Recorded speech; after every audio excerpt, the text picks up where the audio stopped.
And there was a humility in your presentation of that that I believe was registering with the jury. I certainly believe that now, since the jury obviously found you credible. But and I do want to confirm what you said about what felt like your connection to the jury when you were turning and speaking directly to them. I was taking that in, and I was taking in their attention to you.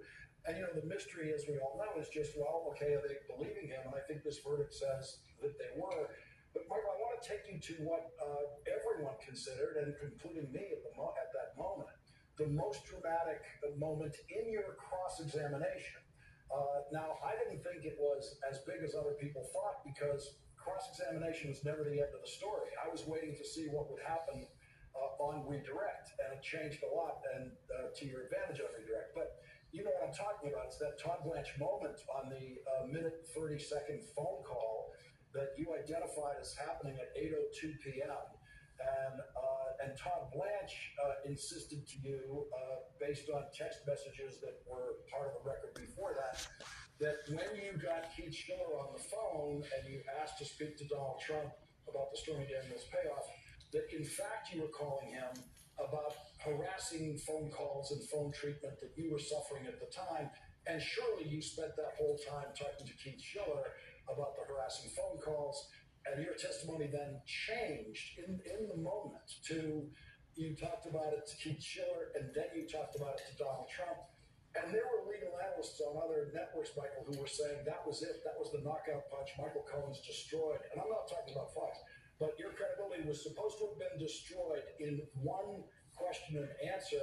And I'm just wondering, for those of us out here, what was it like sitting in the witness stand, in the witness box there, when you saw how that was landing? Did it feel like it was landing like a knockout punch, or something that you had to somehow try to repair? Not even close.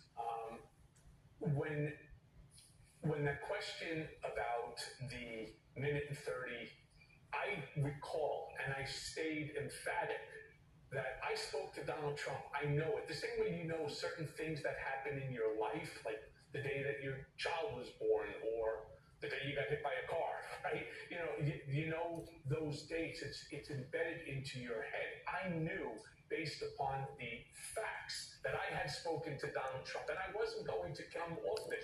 And what Todd Blanche did, say, well, that's impossible, because here there was a 14-year-old that was calling the office, calling my cell number, my office line. He was just, wreaking havoc until he ultimately made a mistake and had his cell number or his home number on it.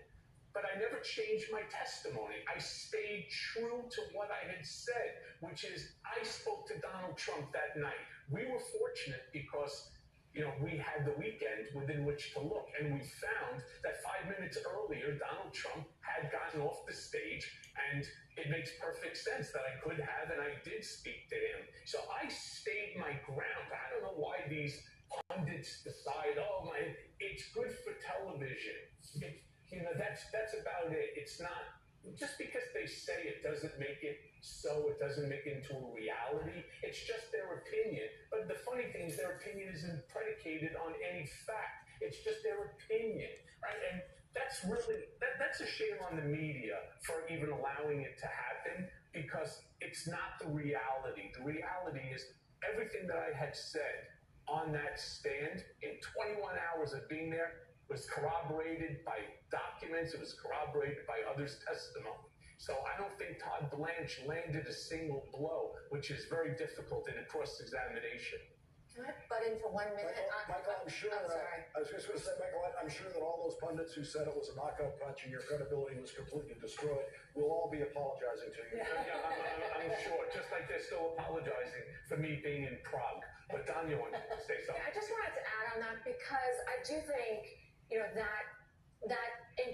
exchange was met with so much derision, and exactly as you said, Lawrence, that was a knockout punch, that was the gotcha moment.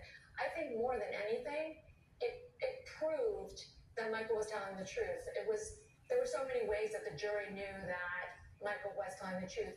But in that moment, Chris, you talked about documents that were used in prep to refresh Michael. That hadn't been. He had not seen those text messages, which, by the way, were text messages that he had provided voluntarily to the DA's office. So he wasn't hiding anything, but he hadn't been refreshed. But even before he was redirected or anything, he said, no, those things can both be true. They can happen at the same time.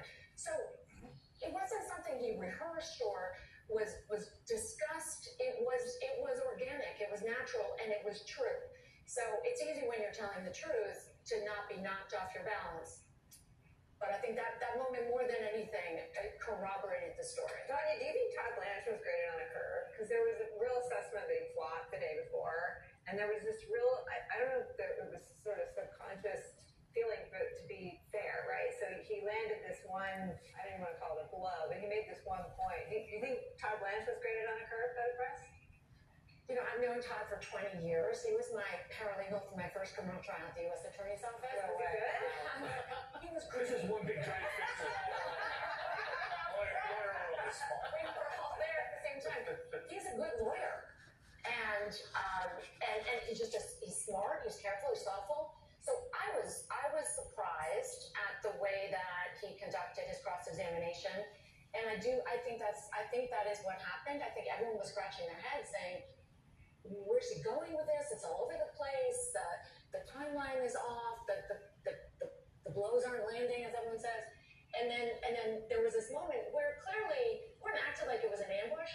It was a surprise in the sense that he had not seen those text messages in 8 years, but it was not more than that. And I don't even want to say he rebounded, because I don't think he folded.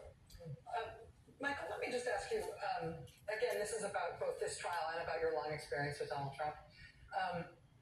We've seen him have some big falls in life. We've seen him declare bankruptcy a whole bunch of times.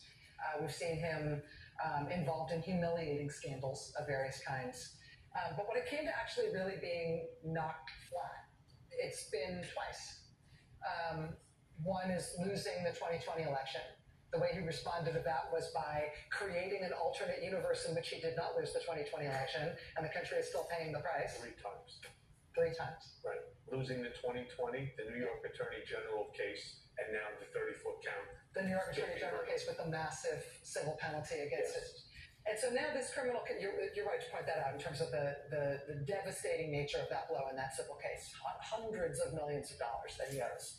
And now in this criminal case, in the civil case and in this criminal case, he does not have the option to do what he did with losing the 2020 election. He does not have the option, as Troy was saying earlier, to say, oh, that didn't really happen. Let's have an alternate universe in which this civil penalty didn't happen, this civil finding of liability didn't happen, and these criminal convictions didn't happen.